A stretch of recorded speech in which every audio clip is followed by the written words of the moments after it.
बच्चों हमारा आज का टॉपिक है form of statement of profit and loss.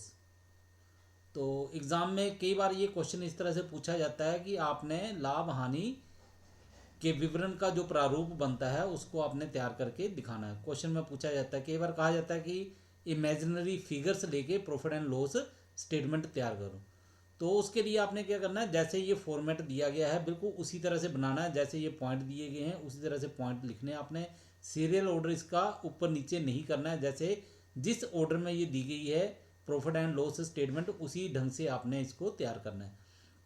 Imaginary figure आपने कैसे बननी है, इसके लिए आपको अगला जो लेक्चर होगा उसमें आपको रूल्स बताए जाएंगे कि बैलेंस शीट तैयार करते समय आपने कौन कौन से जो नियम है उनकी पालना करनी है। Statement of profit and loss जो है इसको तैयार करते समय कौन कौन से रूल्स हैं उनका आपने पालन करना है। उसके बारे में अगला जो लेक्चर होगा उसमें आपको बताया जाएगा। इससे पहले जो लेक्चर है उसमें आपको बैलेंस शीट का फॉर्मेट बताया बताया था, उसका प्रारूप बताया था कि बैलेंस शीट जो है वो कैसे आपने तैयार करनी है। ठीक है, तो ये जो फॉर्मेट है ये भी आपने अच्छी तरह है याद कर लेना है, समझ लेना है इसको, क्योंकि आपका अगर पेपर में न्यूमेरिकल भी आता है तो न्यूमेरिकल भी आपने इसका इसी ऑर्डर में तैयार करना है। जैसे इनका जो फॉर्मेट दिया गया है, प्रारूप दिया गया है statement of profit and loss का और बैलेंस शीट का, उसी फॉर्मेट में ही आपने उसको तैयार करना है। अगर ऐसे आप तैयार नहीं करोगे तो आपके मार्क्स डिडक्ट तो होंगे, कम तो कर दिए जाएंगे। हो सकता है कि पूरे का पूरा आपका क्वेश्चन ही गलत कर दिया जाए। ये जो एग्जामिनर है ये इसके ऊपर निर्भर करेगा। तो चलो पहले बैलेंस शीट का तो आप कर चुके हो, ठीक है। अब ये जो statement of profit and loss है इसका जो प्रारूप है इसको देखते हैं किस तरह से आपने तैयार करना है। तो इसके नियम जो है वो अगले लेक्चर में आपको बताए जाएंगे। तो सबसे पहले आपने ऊपर लिख देना है part 2 form of statement of profit and loss. फिर उसके बाद आएगा नेम ऑफ द कंपनी, यहाँ पे कंपनी का नाम लिख देना है। फिर profit and loss statement for the year ended, तो जिस वर्ष के लिए आप बना रहे हो उस वर्ष को आपने यहाँ पे लिख देना है। और यहाँ पे रुपीज़ इन, तो यहाँ पे आपने लिख देना है कि आप ये जो नीचे आप अमाउंट यहाँ पे शो करोगे करंट रिपोर्टिंग पीरियड में और प्रीवियस रिपोर्टिंग पीरियड में, तो उसको आपने शो कैसे करना है। 1000 में करना चाहते हो, लाख में शो करना चाहते हो, करोड़ में शो करना चाहते हो, जितनी जीरो में आप शो करना चाहते हो यहाँ पे उतनी जीरो आप यहाँ पे लगा दोगे। और यहाँ पे जब आप अमाउंट लिखोगे तो यहाँ पे उतनी जीरो कम कर दी जाएंगी। ठीक है, जैसे आपने 1,00,000 रुपया दिखाना है तो यहाँ पे आप 3 बार जीरो लिख दो। ठीक है, और यहाँ पे आप कितना लिखोगे, यहाँ लिखोगे 100 लिखने का मतलब होगा 1,00,000। ठीक है, क्योंकि 3 जीरो और जुड़ेंगी। तो ये आपने याद रखना है, इस तरह से आप बनाओगे। इसके बाद आपके ये कॉलम है, कॉलम में आपके पास आएगा पर्टिकुलर्स। ठीक है, और ये पहला कॉलम यहाँ पे ऊपर कुछ भी नहीं लिखा है, ये यहाँ पे एक तरह से सीरियल नंबर हो गया। ठीक है, कि कौन सा सीरियल आप लिख रहे हो वो लिखना आपने। यहाँ पे पर्टिकुलर्स, यहाँ पे नोट नंबर, नोट नंबर आपको पहले जैसे बैलेंस शीट में बताया था उसी तरह से आपने यहाँ पे लिखने हैं। फिर है figures for the current reporting period, जो अभी वर्ष चल रहा है आपने उसके बारे में लिखना है। फिर उसके बाद है figures for the previous reporting period, जो पिछला वर्ष है उसकी फिगर्स भी आपने यहाँ पे शो करनी है। तो सबसे पहले आपके पहली आइटम है वो है रेवेन्यू फ्रॉम ऑपरेशंस। तो यहाँ पे आप नोट नंबर लिख दोगे 1, अगर इसके बारे में डिटेल में आप लिखोगे। ठीक है, अगर इसमें कुछ भी ज़्यादा नहीं लिखा हुआ, सीधा रेवेन्यू फ्रॉम ऑपरेशन लिखा है तो आपको नोट नंबर देने की जरूरत नहीं है, तब तो सीधा आप अमाउंट लिख सकते हो। ठीक है, लेकिन कोई एडजस्टमेंट होंगी तो आपने एडजस्टमेंट करके इसको पूरा डिटेल में शो करना है।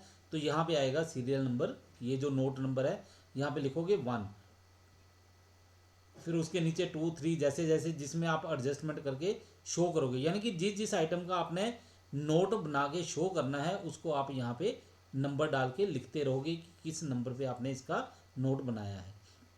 तो पहली आइटम है रेवेन्यू फ्रॉम ऑपरेशन, यहाँ पे नोट नंबर, यहाँ पे इस वर्ष की जो फिगर है जो चालू वर्ष है वो लिख देनी है आपने। ठीक है, और यहाँ पे लिख देनी है आपने उससे पिछले वर्ष की जो फिगर बनती है वो। तो हर एक आइटम में आपने इसी तरह से करना है। उसके बाद नेक्स्ट आइटम बनेगी आपके पास अदर इनकम। फिर तीसरी आइटम आपके पास बनेगी टोटल रेवेन्यू। वो कैसे बनेगी, पहली और दूसरी आइटम को प्लस करके जितना आएगा वो आपने यहाँ पे अमाउंट लिख देनी है। फिर उसके बाद फोर्थ आइटम है आपके पास एक्सपेंसेस। एक्सपेंसेस में आपके पास क्या है, cost of materials consumed, purchases of stock in trade, change in inventories of finished goods, work in progress and stock in trade, employee benefits expenses, finance cost, depreciation and amortization, expenses, other expenses और total expenses. Total expenses है, इन सभी का आपने total लगा देना है, तो वो बन जाएगा टोटल एक्सपेंसेस, ठीक है। और अमाउंट के कॉलम में ही आपने लिखना है। उसके नेक्स्ट आपके पास फिफ्थ आइटम आएगी, वो होगी profit before exceptional and extra ordinary items and tax. तो ये कहाँ से आएगा, ये आपका जो थर्ड कॉलम का ये जो टोटल बनाया आपने टोटल रेवेन्यू, इसमें से आपने माइनस कर देना है टोटल एक्सपेंसेस, ठीक है, फोर्थ आइटम। तो माइनस करके आपने यहाँ पे अमाउंट लिख देनी है। उसके नेक्स्ट आपके पास आएगा एक्सेप्शनल आइटम्स।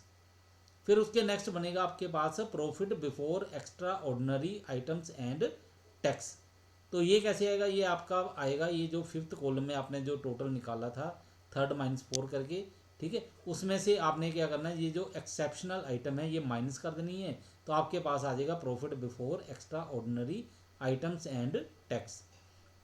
उसके नेक्स्ट आपके पास आइटम बनेगी एट्थ, वो होगी एक्स्ट्रा ऑर्डिनरी आइटम्स। इसके बाद नाइन्थ आइटम आपके पास बनेगी, वो होगी प्रॉफिट बिफोर टैक्स। तो प्रॉफिट बिफोर टैक्स कैसे आएगा, वो आपने करना है, ये जो सेवन्थ आइटम है, ठीक है, profit before extra ordinary items and tax, इसमें से माइनस कर देना आपने एक्स्ट्रा ऑर्डिनरी आइटम्स, ठीक है, यानी कि एट्थ आइटम जो है ये माइनस कर दोगे, आपके पास आ जाएगा प्रॉफिट बिफोर टैक्स।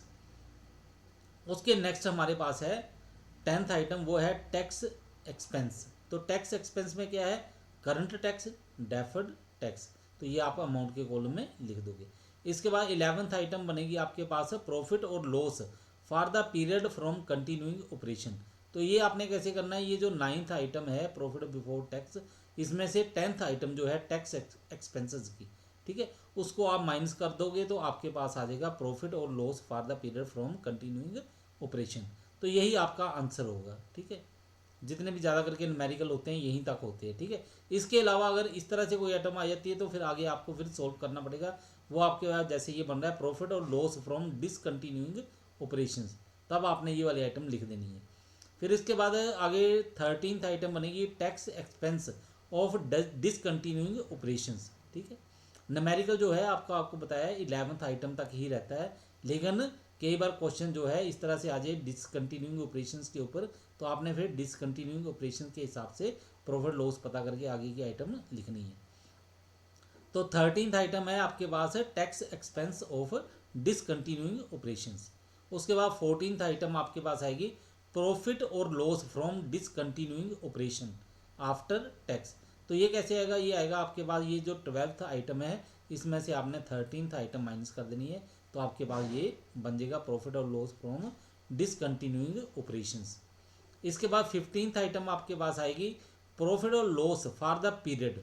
तो ये कैसे करोगे, ये करोगे आप 11th item plus 14th item. 11th item आपके पास ये आई थी, जहाँ तक आपको मैंने कहा था कि आपका न्यूमेरिकल होता है आमतौर पर, ठीक है। आगे और आइटम दे दी जाती हैं, तो आपने क्या करना है, ये जो 11th आइटम है प्रॉफिट और loss for the period from continuing operation, तो इसमें आपने क्या करना है, ये जो 14th आइटम है इसको प्लस कर देना है, वो है प्रॉफिट और loss from discontinuing operation after tax, ठीक है। तो आपके पास आ जाएगा प्रॉफिट और लॉस फॉर द पीरियड। इसके नेक्स्ट है अर्निंग्स पर इक्विटी शेयर, तो बेसिक और साथ में डिल्यूटेड, ठीक है। और इनके बारे में डिटेल में हम जो अगला हमारा लेक्चर आएगा उसमें हम पढ़ेंगे इसके बारे में, ठीक है, कि इसके रूल क्या हैं और ये आइटम जो है ये होती क्या गए हैं।